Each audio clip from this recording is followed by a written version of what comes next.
Here's our review. We're talking about the War of 1812, so pay attention in your notes, etc. And I'm going to start with Mr. Larkins, and I want him to tell me who was the British commander in the Battle of New Orleans. The British commander in the Battle of New Orleans. Now, if I was you, did I not give you all a nice highlighter? Yeah. Yeah, I would highlight these names and what we're talking about, because there's no sense studying all of your notes when this is what I'm going to give you tomorrow. Okay, so Zane, who was the British commander in the Battle of New Orleans? Sir Edward Pakenham. Now, one way to do this, if you might want to not peruse through your notes, is might want to just get your lovely ID sheet out and maybe put a little star X by that name, so you know you'll need to know that for tomorrow. Whatever works for you. But the British commander in the Battle of New Orleans was Sir Edward Pakenham. Okay? Shayla, my dear, I want you to tell us all who the French pirate was who assisted American General Andrew Jackson at the Battle of New Orleans. Who was the French pirate who assisted American General Andrew Jackson at the Battle of New Orleans? That's right. No, you're right. John, not L'Arms. Lafitte, there you go. Jean Lafitte, but it's spelled Jean Lafitte in your thing. But Jean Lafitte was the French pirate who assisted the American General Andrew Jackson in the Battle of New Orleans. Megan, tell me who the American lawyer was who wrote a poem about the happenings at the Battle of Baltimore that eventually led to America's Star-Spangled Banner. Who was that American lawyer who wrote a poem about the happenings at the Battle of Baltimore that eventually led to America's Star-Spangled Banner? Francis Scott Key. Francis Scott Key. Very good.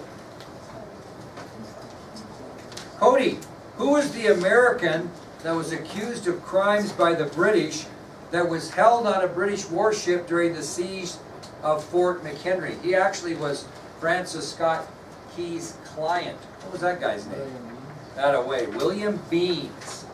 William Beans. Way to go. Donovan, who was the commander of Fort McHenry that was assaulted by the British during the Battle of Baltimore? Who was the commander of Fort McHenry that was assaulted by the British in the Battle of Baltimore? George Armistead. Very good. George Armistead. All right. Nayeli Ramirez, my dear, give me one example of how unprepared the United States military was at the start of the War of 1812. That would be really early in your notes. Kind of try to go by chronological order of your notes. So give me one example of how unprepared the United States military was at the start of the War of 1812. President Madison didn't support the overall commander. Very good. President Madison did not appoint an overall commander. Very good. Brady, give me another example of how unprepared the United States military was at the start of the War of 1812. Well, we had 20 ships. And Britain had, Thousands. how many? 1,000 and then 8 big warships. Is that right? Okay, 20 ships to 1,000. There's another example. Okay, Nayeli Garay, give me another one. Another example of how unprepared the United States military was at the start of the War of 1812. The British had 10,000 soldiers. Tens of thousands of soldiers, and we had, very good, we had 7,000 soldiers, they had tens of thousands of soldiers, not 10,000, tens of thousands. Give me one more, Leilani, you got one more in there? What about those leaders of American troops? What'd they look like? Worse than me?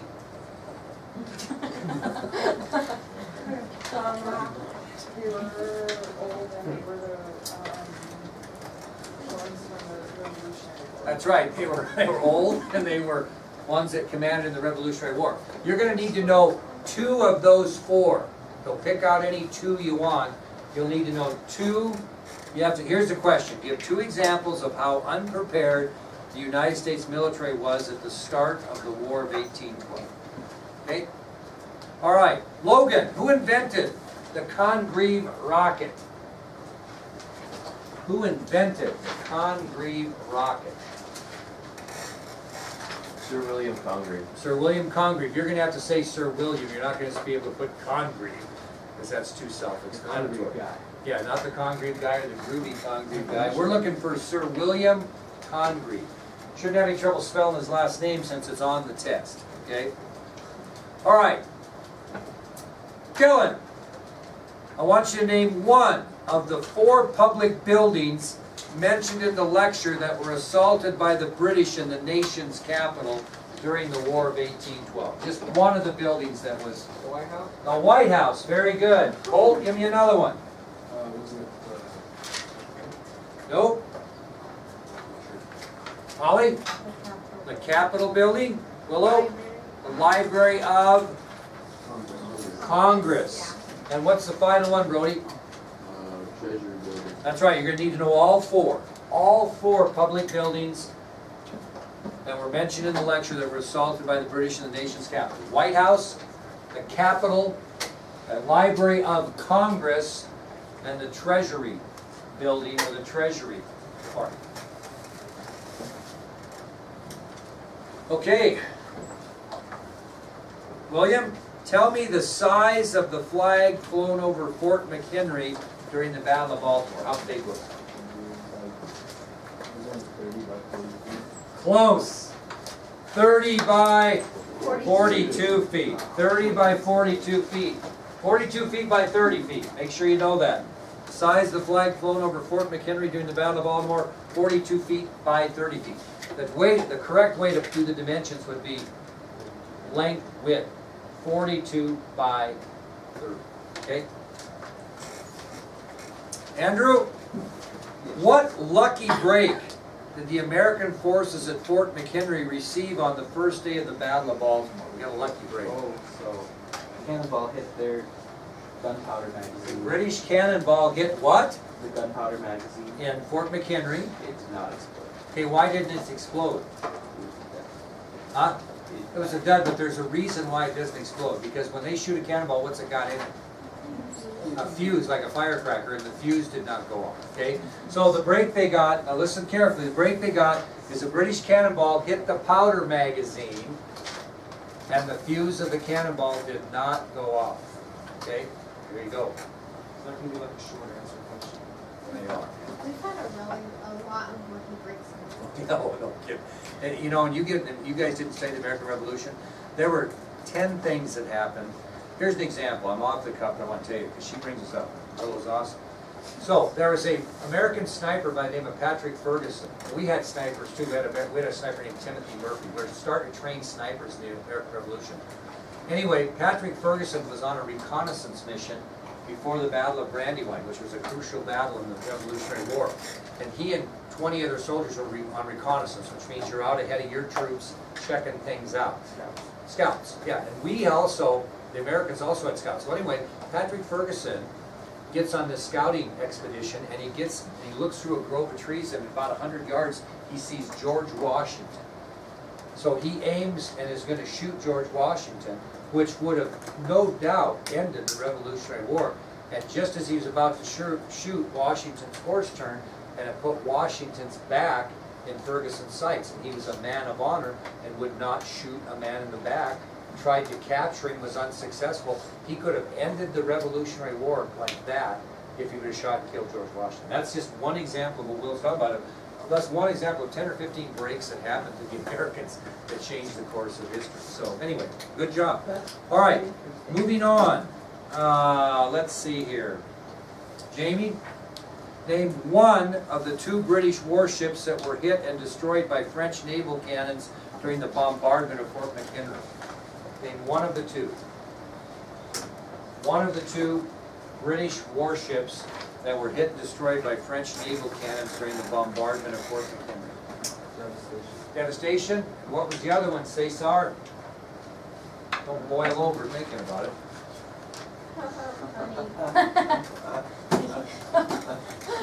Devastation and the volcano. Very good. All right. You'll need to know those for tomorrow. Now, this is kind of a tricky question, Cassie, and I want you to answer it because I know you can. What 2 things did the British double fire consist of during the Battle of Baltimore?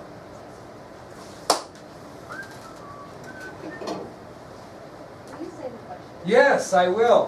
What two things did the British double fire consist of during the Battle of Baltimore? Concrete rockets and The rockets, red glare, the and... cannonball.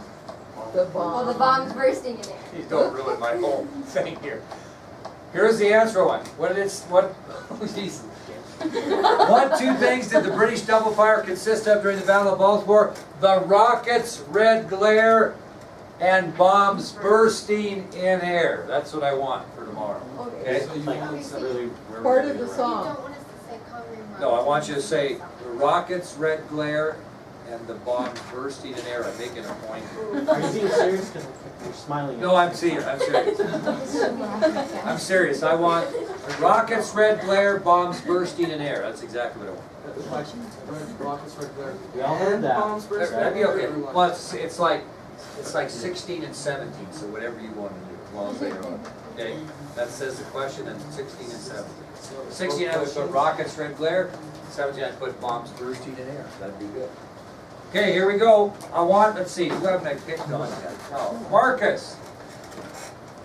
Andrew Jackson had 4,000 troops at his disposal at the Battle of New Orleans, correct? Give me specifically where they came from. They didn't, instead of 4,000, we kind of broke them down. Give me one of those breakdowns of what made up the 4,000 troops. You know what I mean by that? You had 4,000, okay, I got 23 kids in here. I got two with some red on their clothing. I've got several with gray, like that. So I've got 23, but I've categorized them. Of those 4,000, give me one of the categories of people we have, just to help me. Give it a shot. No, Redcoats are the other team. Okay, so Jackson's got 4,000 men. How many? 1,000. We had 1,000 Tennessee militia. Okay, that's going to be one answer. Okay, he's got 1,000 Tennessee militia. Okay, are we on there? Ray, give me another block of that. He's got 1,000 militiamen from Tennessee. Yes, that. Yes. And 500 men from New Orleans. 500 men from New Orleans. Very good. Ranson, Tennessee, militia, Kentucky, and Mississippi. how many? You gotta know that. 2,000 militiamen from Kentucky and Mississippi, and what was the final? Okay, well, one more. 500 free blacks from New Orleans that got their freedom through Haiti. You could put 500 free blacks from New Orleans, be okay. So I got 500 white guys, right, from New Orleans that are protecting their homeland. They got 500 free blacks in New Orleans. They got 1,000 Tennessee militia. They also have 2,000 what? Regular. And Andrew, finally they have what? Small group, Choctaw Indians. Small group of Choctaw Indians. We're going to ask you for all 5 of those demographics when we ask. Here's the question. It'll say, list specifically the approximate 4,000 troops that Andrew Jackson would have at his service at the Battle of New Orleans. So we're going to, and there's like 17, 18, 19, 20, 21. So 1,000 Tennessee militia, 2,000 Kentucky, Mississippi militia, 500 men from New Orleans, 500 free blacks from New Orleans, small group of Choctaw Indians, yes. How do you spell Choctaw? Are you gonna spell Choctaw? C-H-O-C-T-A-W. I wrote it on the board, I think, yes, dear? Are we gonna have to know that the 2,000 regular soldiers? Only if I mention it in this review. Okay. All right, moving on. When you say a small group.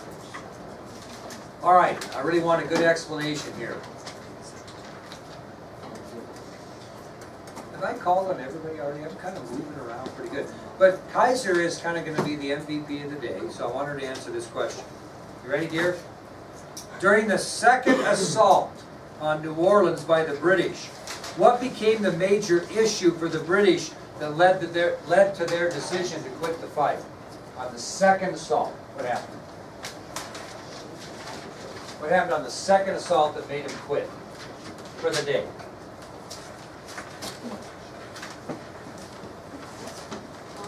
Oh, that's a It's a pretty sticky question, but I think you can get it. He said it was a tricky Shh, question. now give her a chance here, she's going for the MVP today. Go ahead, dear. Okay, now just a sec, now be helping. Whose cannons? The American cannonballs hit what?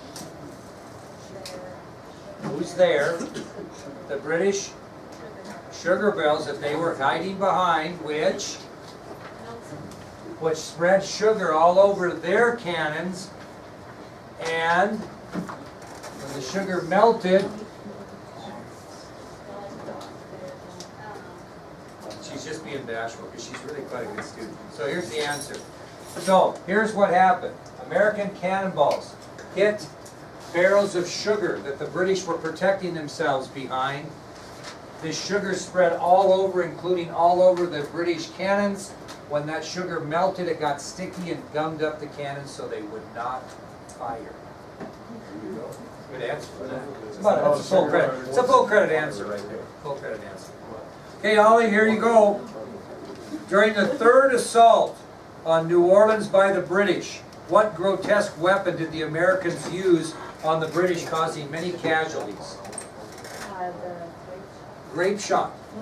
Cannon. What I want you to say is grape shot from cannons. Grape shot from cannons. That's exactly right. Logan, give me one objective that was accomplished by the Treaty of Ghent. One objective that was accomplished by the Treaty of Ghent. Impressment of 1,000 Americans. Now, that wasn't objective. That's one that was why we went to war with. Didn't even talk about that. Go ahead. So it showed Great Britain and relations with the European countries. No? Okay. I don't know the question. Now listen up. List 2 of the 4 objectives that were accomplished by the Treaty of Ghent. Don't get them mixed up with why it marked a turning point in American history. So it settled disputes and boundaries. Okay, between where? Europe. Okay. No. It treaty settled disputes and boundaries between what? United States and Canada. Okay, give me another one, Dylan. Another thing the Treaty of Ghent accomplished. What objective? Other than it settled disputes over boundaries of the United States and Canada.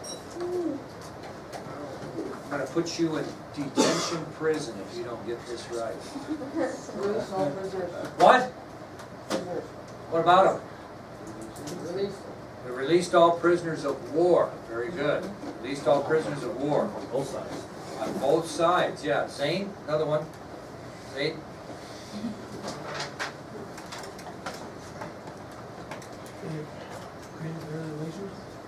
Better relations between who? Very good. And Branson, what's the last one? Okay, so the 4 objectives the Treaty of Ghent accomplished was it arranged for all the release of prisoners of war, it settled disputes over boundaries between the United States and Canada, it restored peace between the United States and Great Britain, and it improved relations between the United States and Great Britain. Now, Leilani, give me one example given in the lecture of how the War of 1812 marked a turning point in American history.